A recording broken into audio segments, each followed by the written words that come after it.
Thank you to George Clinton, who is the reason we are here.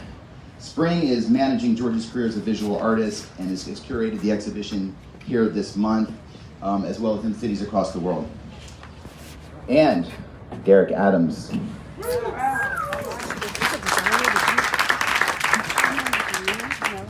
Derek is a leading figure in the art world today, as most of you probably know, and a leading figure in this movement known as Afrofuturism, which we will explore a lot in our conversation today.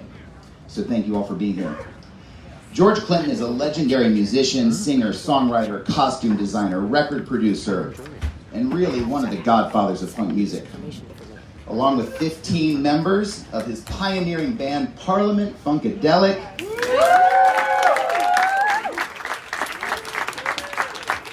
George was inducted into the Rock and Roll Hall of Fame in 1997, and in 2019 he was presented with a Grammy Lifetime Achievement Award.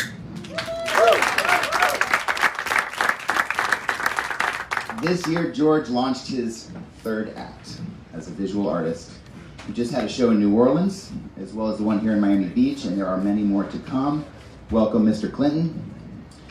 George, I want to read a quick description of a show that you might be familiar with, which is currently running at the Oakland Museum of California. It's called Mothership, Voyage into Afrofuturism, which features work by the author Octavia Butler, avant-garde jazz musician Sun Ra, and filmmaker Khalil Joseph, and most importantly, funk legend George Clinton. So the description of the show goes like this. Afrofuturism is a lot of things. It's the past, present, and future reimagined through a black cultural lens. Visionary, spiritual, and generative. It is art, music, literature, and cinema that expresses a just future where black people and black ideas thrive. It is fantasy and science fiction that envisions the African diaspora and black culture as central in a technically advanced and culturally rich civilization. But it is also the ordinary, the now. It is the very moment and the everyday pleasures that may often be seen as mundane. Afrofuturism is a strategy for black community building. So let me ask George Clinton, the title of the exhibition in Oakland happens to be named after your mothership, which for anyone who doesn't know, was essentially a stage prop, a huge spaceship that would land on stage during a P-Funk concert from where Dr. Funkenstein, as he was sometimes known, would emerge and administer funk to the audience. George, tell us about the inspiration for the Mothership, starting with the album of the same name. Where did the idea come from, and what were you trying to say with it? Thank you. Thank you for letting me be here and talk about this shit. First of all, the Mothership was my idea of what Pink Floyd was doing at that time. Big productions and things like that. And I wanted to have not only a big production for rock and roll or R&B or whatever the music was, I wanted it not only for blacks, but I wanted it to be a big production for everybody in the whole world, everybody. I wanted the Mothership to be representation of the funk coming and leaving the planet. I figured, you know, I'm into Go Guns and spaceship, Star Trek, and all of that. So I just wanted to see not a group just singing about, you know, things like that. I wanted to have a thing. We call it the Parliament-Funkadelic thing. It had to be more than just of the routine and singing. It had to be like what hair was doing for the industry at that time. Pink Floyd, the Beatles. I worked at the hula hoop factory, so you know phenomenon. I was familiar with phenomenons. I didn't just want to have a hit record. I wanted a phenomenon. And Spaceship with black people seemed like we didn't have many of us in outer space for Uru on Star Trek. She was the only one in outer space. So we had to figure out a way to not only get us out there with the spaceship, but we had to have the costumes. We got Joe Fisher to build the spaceship, Larry Legaspi, who did all of the costumes on Broadway, hair, and all of those things. So we had to make sure that the Mothership had the story of the trumpulation. Yes. Man comes tonight. Opasaurus people, Gaga Guga. We had to have a whole metaphors of all kinds of characters. Sun Ra was doing some of that. Jimi Hendrix was touching on it. Frank Zappa was, all those different people had weird versions of what they thought this world was evolving to. We said we was gonna take funk to heaven, and we had to have a spaceship to do that. And now that I look around, they going to flying out here just for joyrides now. So they catching up. we still waiting on them. The Dog Star, the Sirius Radio, that's the hint that they kind of know what's going on. So that's the beginning of it. Like I said, we still ride that mothership. And I'm glad, thank y'all for coming out today. Woo. George, did you know when you were doing that you were being an Afrofuturist? I didn't have those words for it, but that's what I thought about. Yeah. I mean, I thought it not only in the future but in the past too. Because my concept was, I think that we came here from there, honestly, and we're just actually going back. We learn our job here. We're evolving to the point that we can go back and reproduce what was produced on this planet, whether you're looking at it religiously or, factually. Yeah. I think that's what's happening. I think that's what drives me. I kind of knew that it was going to be out of this world because I wasn't going to stop till it was. So Spring, I'm going to go to Spring and ask her to contextualize a little bit about this show and why we're here. So by way of introduction, Spring worked at Christie's Auction House for many years in New York, is now an independent art advisor based in Miami. So tell us a little bit about the backstory of how this collaboration happened between you and George, and what was it especially that attracted you to this work? Delighted to. Thank you. Oops. Yes. Delighted to. Thank you, Sean. And thank you all for being here. George said, that he was going to take the mothership to bring us all up to heaven, but I think he brought heaven down to earth. Feels like that today. So thank you all. Thank you, George, and thank you, Derek. For 2020, September, middle of the pandemic, I saw from the Perez Art Museum that Franklin Sermons was going to be doing a Zoom conversation about George Clinton's artwork. And, I grew up listening to his music, like many of you here. I was a fan of his music. I was shaking my ass up all my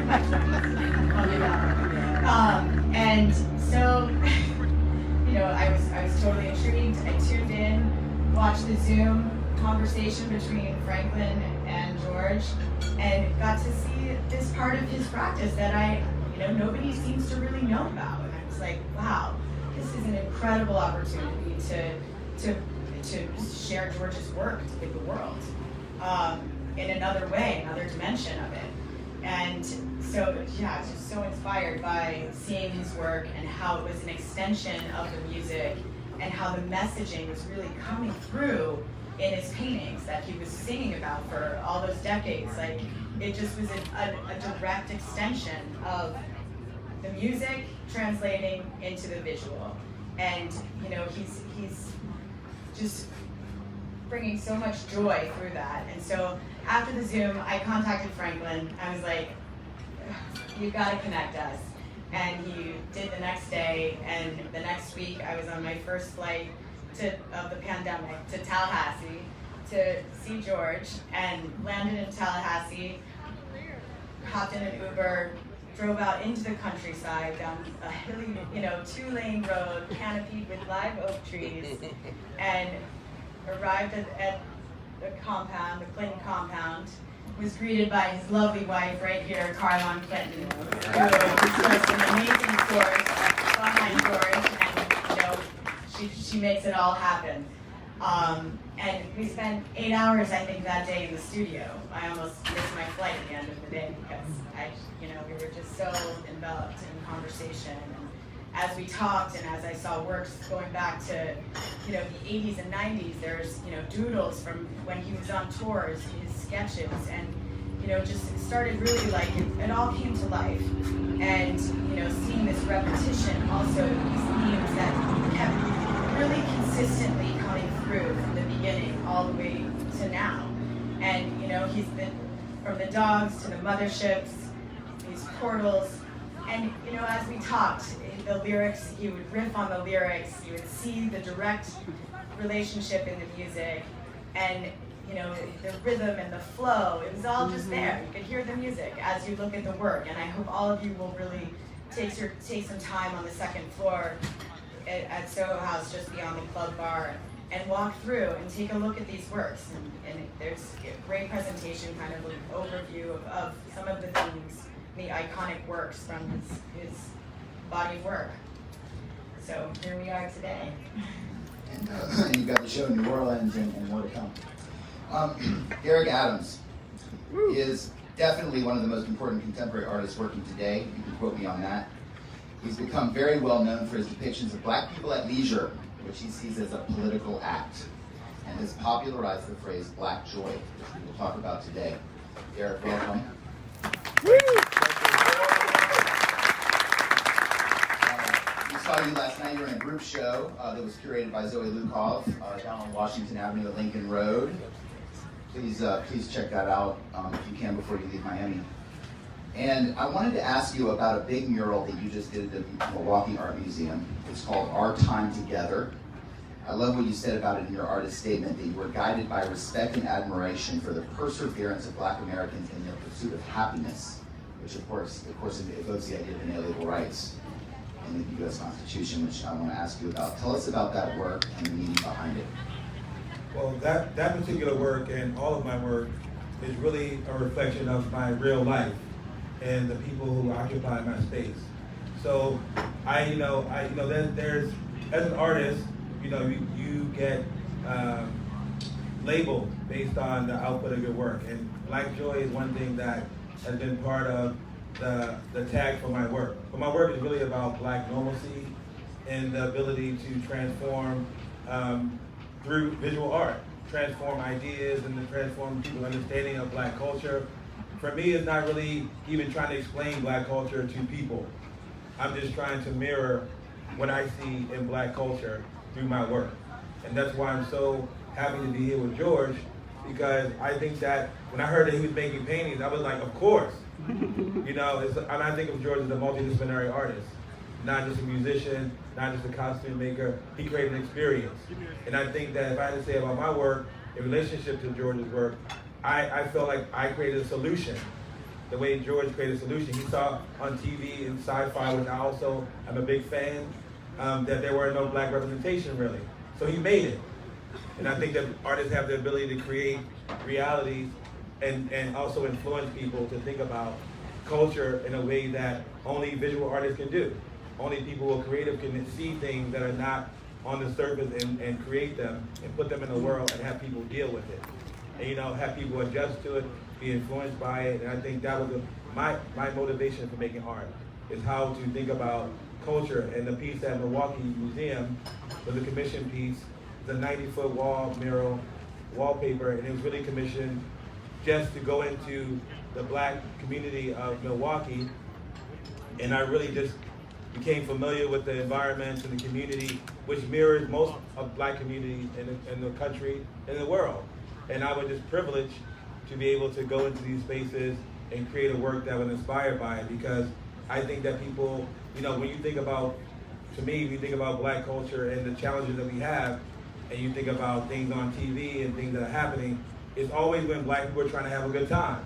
They're having a barbecue, someone's disrupting the barbecue. We're at a pool, we can't find disrupt us at the pool. We can't have fun. We can't enjoy the things that we deserve to take part in. So my work is basically pushing that narrative to the front, because that's the narrative that I grew up in. And I like to see that as the front more than other narratives that I see other people pushing out about Black culture. I think I want to represent Black culture in a way that I feel is not represented as much. Derek, it's working. And I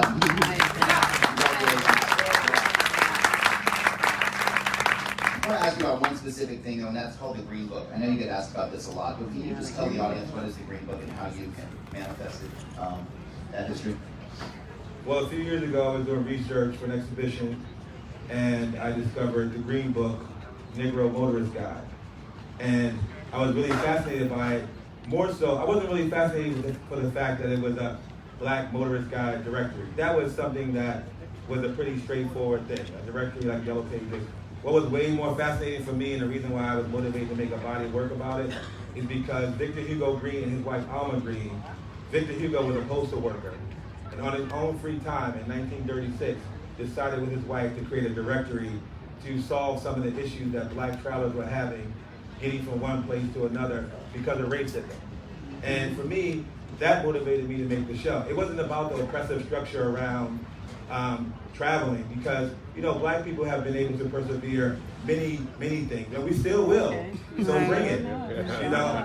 We can get around things. We've always done it, and we have to learn how to appreciate and also acknowledge the people who actually create solutions. And Victor Hugo Green and his wife created solutions. Right. And so my work is based on celebrating him. So sometimes people say to me, why wasn't, the reason why the Green Book was created, all the traumatic things that happened around black people getting from here and there. And I say to people all the time, some other artists can make work about that. I want to make work about Victor Hugo Green and his wife and their contribution to black culture, and also in design. They designed the publication. They were not designers. They were not artists. He was a postal worker. On his time off after work, he compiled his data with other black postal workers during their postal union meetings. And this thing became such an archive because a lot of places that are in the Green Book, which was published numerous times, are no longer around. And these were places that many black people, famous and not famous, frequent. These are historical sites, and they actually created an archive by creating this directory, because a lot of these addresses, the buildings aren't there anymore, but if you Google some of the addresses, you'll find historical documentation of different people who went there and stayed at these places. And these places were not, these were self-funded. A lot of these places in the Green Book were people who were doctors and people who were lawyers who actually wanted to create a community, so they built a club in their town. And that club brought a lot of musicians to come there. They did it. They couldn't get a bank loan. They couldn't get support. They used the community to get money together to build these places. That's why it exists. So the perseverance of black culture is so strong that I can make work about it all my life. So, get used to seeing it. We're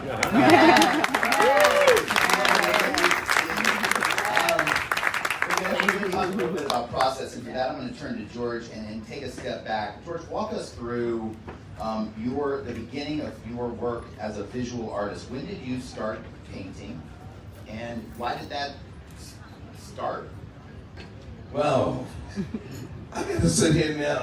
I'm just learning how to try to intellectualize all of this, what you call art. That's new to me. I can do it, I participate, I have fun doing it, I love it. But trying to intellectualize it, I'm sitting here listening at him. Okay, I got to learn all about that.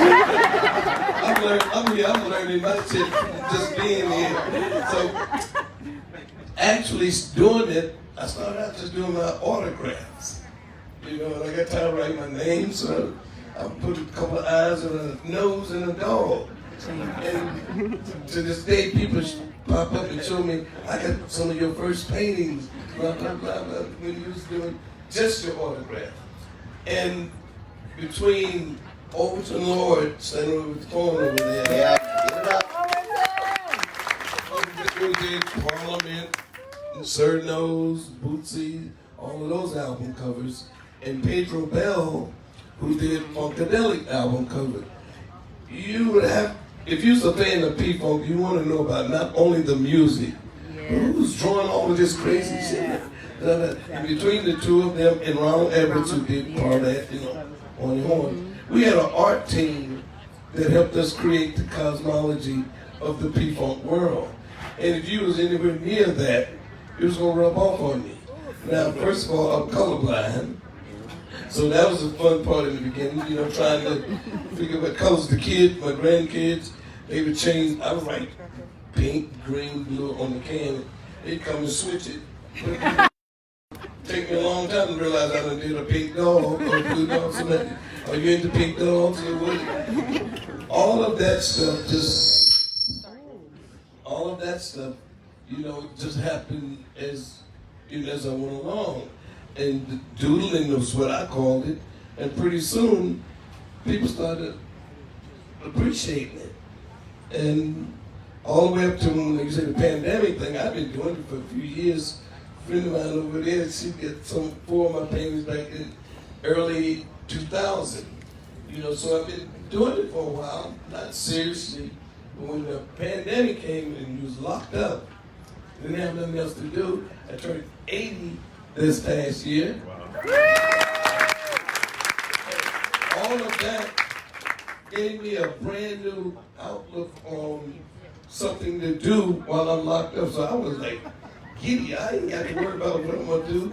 I got something that makes me get up at 7 o'clock in the morning and rush down to the art room the same way I did when I was doing Mothership, Chocolate City, and all the records. We lived in the studio. This was beginning to make me feel like that. So as we got together and got to get a real manager, got to figure out how to do this, got to figure out how to learn to talk about it. And then Afrofuturism was like popping up again now. We went through that in the 70s and 80s. Ourselves, Sun Ra, Jimi Hendrix. I always thought of that, not in those terms, but I realized that's exactly what we were. We was Afrofuturism. We were very black. I mean, I went out my way to be blacker than black. You know, I mean, rock and roll was the music in R&B, but blues was like really what my mother, and gospel was my mother and father was in. I didn't go to church that much, but I know the songs, I know the music. I pushed the blues and the country, even though I told crazy stories like Cosmic Slop and social stories, but it was extra bluesy. It was extra black. And I told people, a lot of people, we was too black for white folks. Yeah. We were too white for black folks. Because we did a lot of rock and roll, which to me was I learned the blues mostly from Eric Clapton and people like that, because my mother liked the music. Kids don't usually like the music their parents like. We try to get away from that. When I saw how popular blues was in the 60s and 70s, I'm like, wait a minute, I'm supposed to know this shit. I got, Robert Johnson, I didn't know about it until I heard Eric Clapton talking about it. I felt like shit. You know, I done heard this music all my life, but I don't know the guy's name. And then I realized you have to pay respect first and get it that way. So I actually went back and educated myself on really hard bluesy music, and I put it my way. I realized that's Afrofuturism. That's that blacker than black music, from the slave songs to all of so sad that it makes you happy. That's blues for you, you know. And so being able to do that in a concept that lasts forever, like I said, I worked at the Hulu place, I watched Beatles, I watched the Twist. I know phenomenons when I see them. I knew we had a phenomenon. I didn't know what to call it. We call it the Parliament-Funkadelic thing. We was right out of Motown, so we knew we could make the best records. Motown made the best records for us that you could make. But in order to go against that, I had to go the opposite direction. Not only did slick suits, again, I worked at a barber shop, so I knew how to make people cool. We fixed their hair. We knew how to make cool. We knew what cool was. But we was anti-cool, which became hip. They called them hippies. We saw these guys walking around with patches on their jeans saying, fuck you, holes in them. That's representation of being poor. We know how to do that shit. We started wearing diapers, sheets, and the suits cost a lot of money because I got expensive taste. Like I said, I worked at a barber shop. We had tailor-made suits in grade school. So we knew how to be extravagant when it comes to playing and looking like that.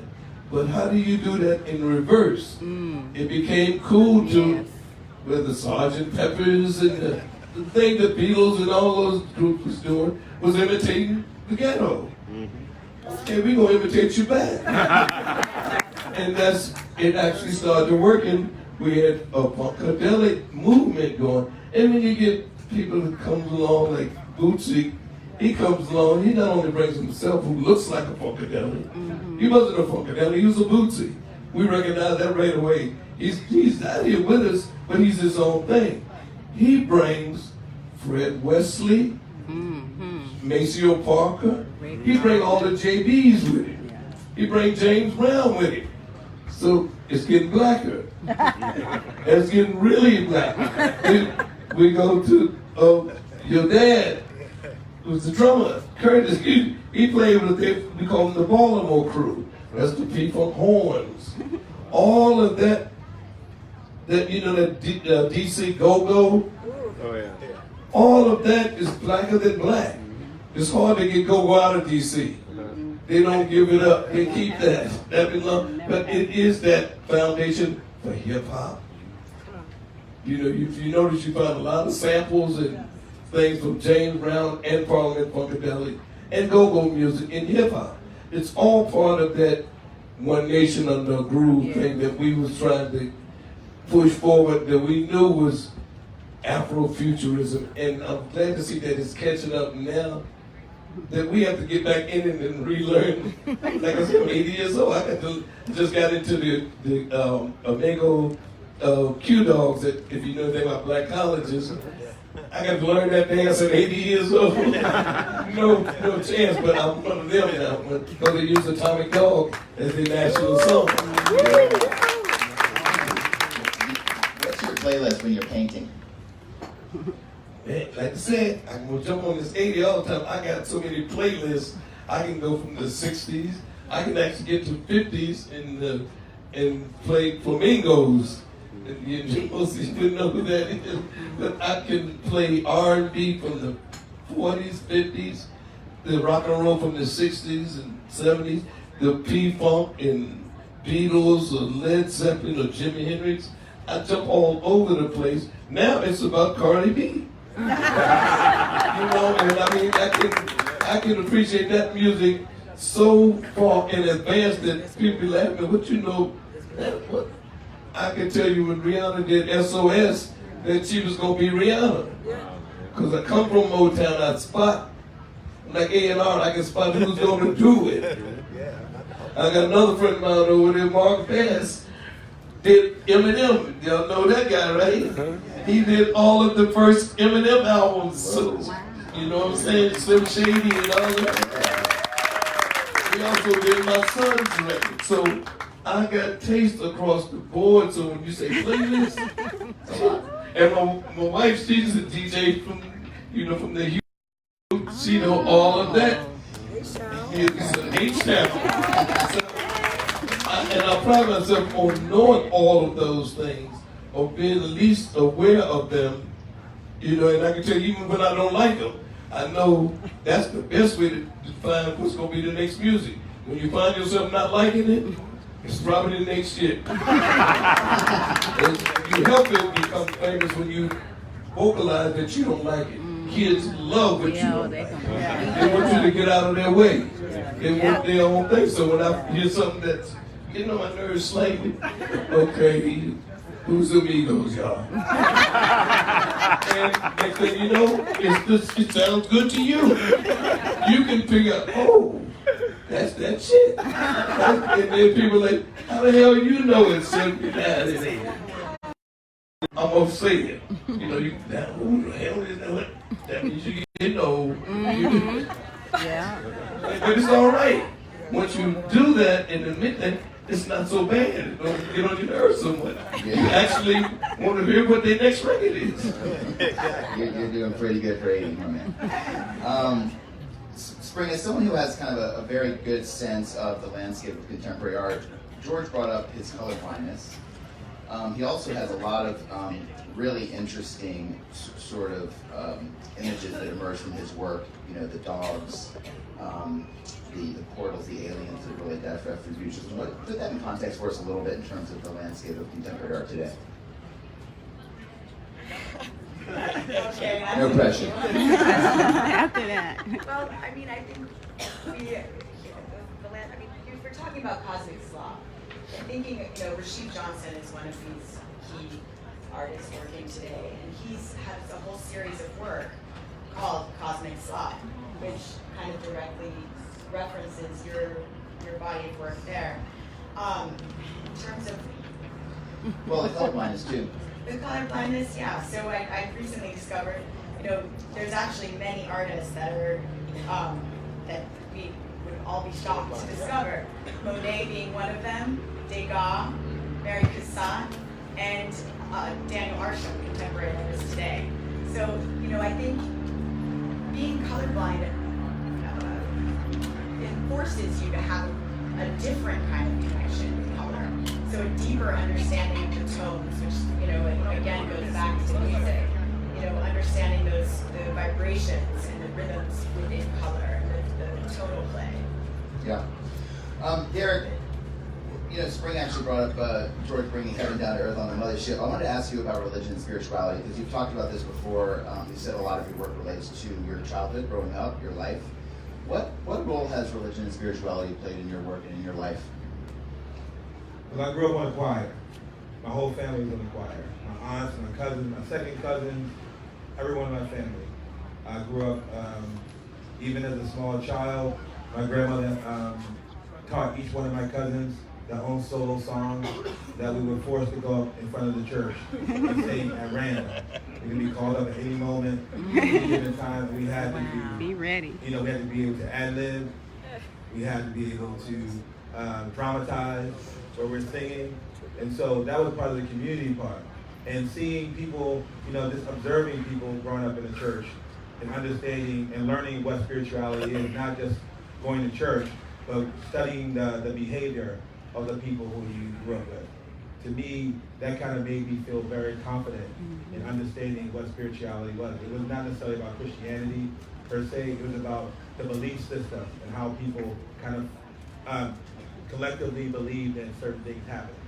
And one day, it was really funny, one of my friends' mom told me, who was a church-going woman, she said, she described in her own term what witchcraft was. She said it called wishcraft, that's what she was saying. She said when a group of people come together and wish something to happen together, the power of them wishing this to happen, that's what witchcraft is to her. And I never forgot that as a kid. And I think that mysticism and fantasy and all those things are kind of part of my influence. And, like being here and George talking about his work, I think that you talk very intellectually as an artist. I think that the point of reference is informed by things that existed before I came to be.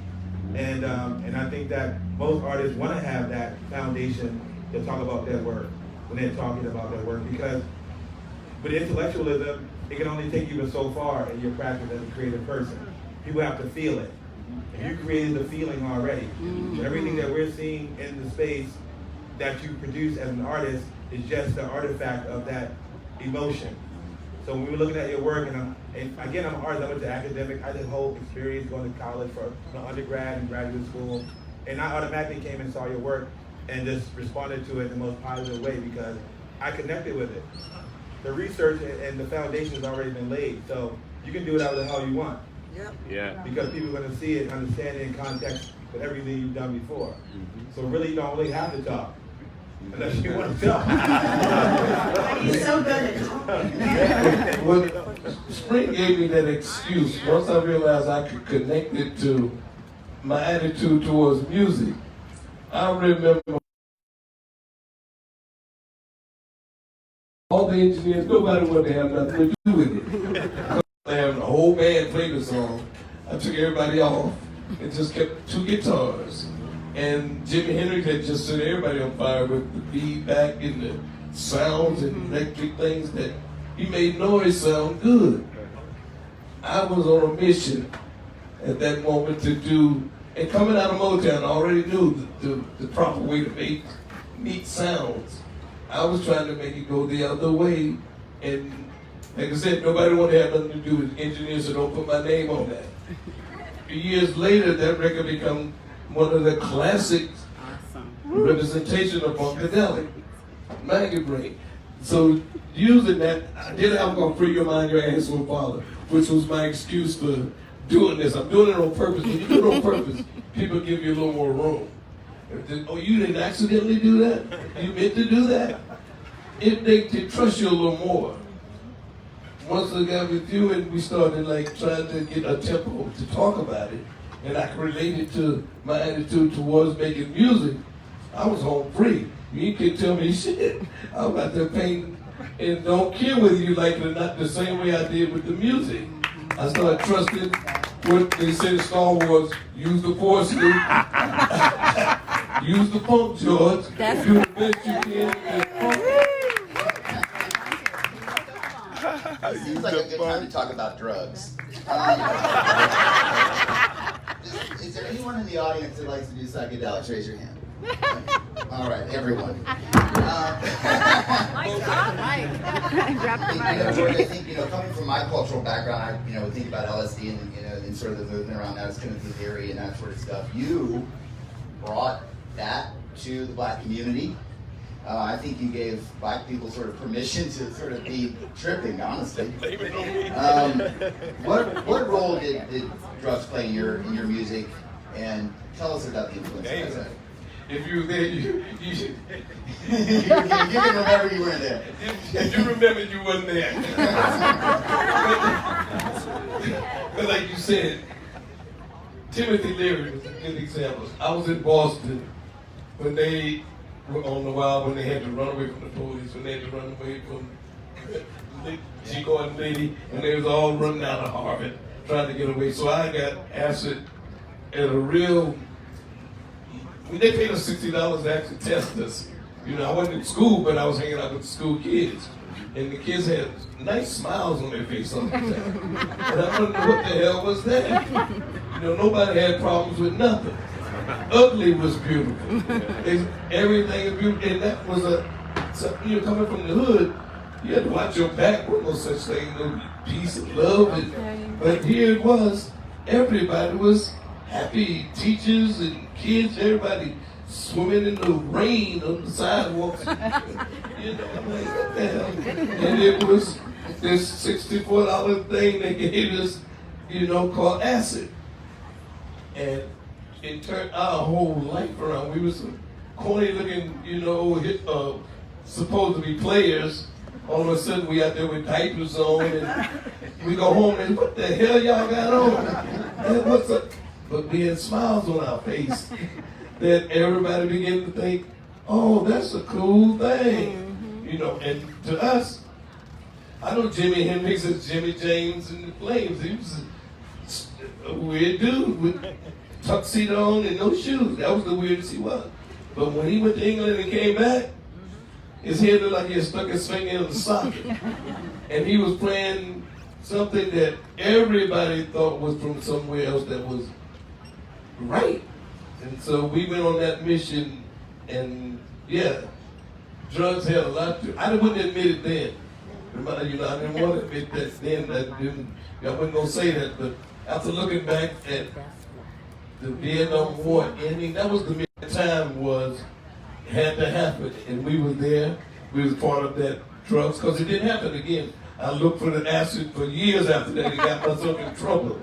There was no acid. Crack did not do the same thing that acid did. It was a whole other thing, but you go off on that mission, you learn something. I learned not to do that no more. But at the same time, it had to have something to do with something. I don't know.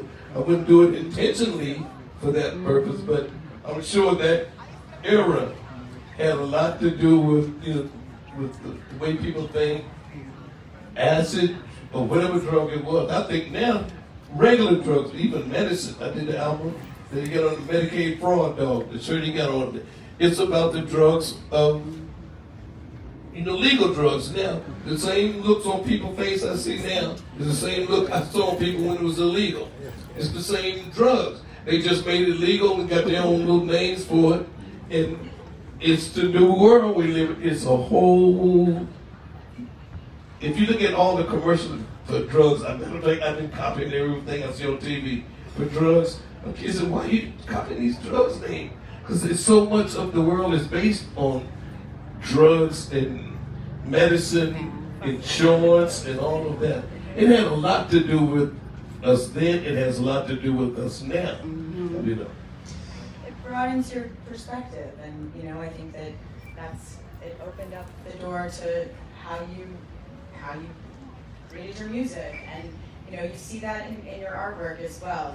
The doodles that you are drawing, I mean, they're psychedelic mazes that take you meandering through these, very, very economy of line parks. That's a good description of it, because not seeing color, I saw light. When you take acid, you see all different shapes of lights and things, and that's what I do see that in my painting. That's my excuse for, damn, this made me feel good when I used to see it when I was tripping. Actually, I don't think of it logically out loud, but when I look back at it, that has something to do with me of being able to appreciate the chaos that it looked like it should be, with the fact that I just threw paints on there and shaped them and they feel good all of a sudden, and people come and agree with me. Yeah, it probably had to do a lot with the drugs. And transcending boundaries, I think it all creating this phenomenon of the set, the costume, the artwork, the music, and I think that, for me, that's kind of what Afrofuturism is, it's transcending boundaries and, looking to a place where it's a more freer and just world, and you and Derek both are taking us there. You're guiding us through this, to bring us to a place of joy and more optimistic. Afrofuturism it just invites this excitement and hope for where we're headed. And it's layers to us. I mean, it's layers to Black culture. Like, being high or or indulging in alcohol and those things. Those are things I feel for some ways kind of strips away some of the psychological damage that society has done to the culture and continues to do so to the culture. And I think a lot of creative people who indulge in hallucinogens and things like that, and great things come out of it, it's because at that time it was necessary for them to be able to just deal with the shit of society. When you see that you have as much talent as this person who actually is another color than you are, and they're getting more exposure and more acknowledgement for you, and you're better, and you've been working harder. So that frustration to me is something that's ongoing within the Black community and dealing with society as a Black person in a creative field. I'm sure George and a lot of his peers seeing, you said before, seeing that your culture is being projected back at you by another artist who is singing something that was foundationally put out based on your experience and mirrored on TV, on the radio, in an art gallery, and having to deal with that and still being motivated to make art, still being motivated to go in the studio. That's frustrating. So I think that the idea of the future or fantasy or joy for Black people is just something that is political. Because in able to even deal with society on a day-to-day basis, we have to be visionaries in order to to exist. We have to think about the future. We have to imagine a world where we are in power. Because without that, what's the point of getting up in the morning? What's the point of being in the space that we want to create a space that we believe we deserve to live in? Thank you. Yes. Let's start to wind up. If there's anyone in the audience that has a question, start to get it ready, and we'll do one or two questions after this. I want to take Afrofuturism into the future and talk about current events just a little bit before we wrap up. Is Ben Crump in the audience? George is good friends with the leading social justice lawyer in the world, Ben Crump, who represented the family of George Floyd. We went through an interesting time in the summer of 2020 with the protests that happened after the murder of George Floyd. And we're talking about an issue that directly relates to this. I want to go back to you, Derek, and then we'll go down the line. How optimistic are you about what happened the last couple of years? How much work is there to do, and what can artists do to help continue to propel the conversation, and what can each of us do to help evolve the conversation? I mean, the circumstances that we are constantly faced with in society as Black people is not really a Black people problem. It's really a white people problem. Because we've constantly dealt with racism for the entirety of generations, and we still excel. The fact that we even are right here, right now, is a testimony to our ancestral legacy of determination and perseverance. We were not supposed to be here in white American terms. We weren't supposed to be sitting here right here talking to you right now, and we are. And this is just one of the many things that have happened for us as black people in the world. And I don't think that, it's the solution when people always ask, what should we do? We're doing it. We are doing it. We can't change the situation that we're living in. Other Americans have to be able to change it. If black people were the ones, we've been doing it. And nothing's really changing in the way that it should change. So other people have to do it. Other people that people may feel more sympathetic to. Because our position in America is the situation of push, of resistance. And that is a very familiar position that we just had to be in. So people look at us as that culture of people. So the idea of us having joy or normalcy is so foreign that it's unique. But it's not, it shouldn't be. It should be the basic principle that everyone should be able to do. And I think that circumstances like George Floyd or things that happened, even when the protest was happening, there were plenty of white protesters on the line protesting Black Lives Matter. But when you look at news outlets, they did not show any white people. There were plenty of white, half the crowd of marchers were white in a lot of circumstances. They never showed that. They only showed the black protesters and all the media footage. So think about that. And and think about how you can be a part of change. Because it's important for us collectively to come together to push forward. Because again, this is about futurism, black and white. And you gotta really figure out where you wanna be in the future, where you want your kids to be. And that's what I think about when I'm making my work. That's why I'm happy to be on this panel with George. Beautiful. Thank All you. right. Well I believe strongly that art is a vehicle for change. And in the last 10 years, we've really seen the art world, open up and become more inclusive. And there's a lot of great galleries that are leading the way with a more global and diverse perspective that is really making a strong impact, I think. And I do believe it starts with the art and the artists and the galleries behind it, the museums that are supporting it. It's getting the message out there. And so, I feel optimistic. I think we have a long way to go still, but I'm optimistic. One nation under a groove. Well, Absolutely. I'm looking at, we getting ready to jump this planet.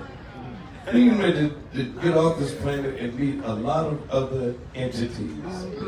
We're going to really have to get this thing together with us on this planet. Because we're going to deal with some people that really are things that don't look like us at all. And we still stuck at this level of trying to deal with 2 legs and arms, colors, and people. We got a problem if we don't get rid of that before these other ones show up. Now, hopefully they're nice and got a nice attitude about it, but I'm sure that something is going to show up, and we need to have some rehearsal on how to deal with shit that really don't look like us. They're here. I'm sure of that too. I don't want to take it that far. I'm just trying to slide up to that easily. Because us dealing and arguing with each other, trying to analyze human nature and all that, this shit, we got to get over that. Because if we don't, some come here and I put it like this, they might want to eat us or fuck us. And if we ain't dealing with each other right, we ain't gonna know what to do with that kind of shit. That's what this is matter.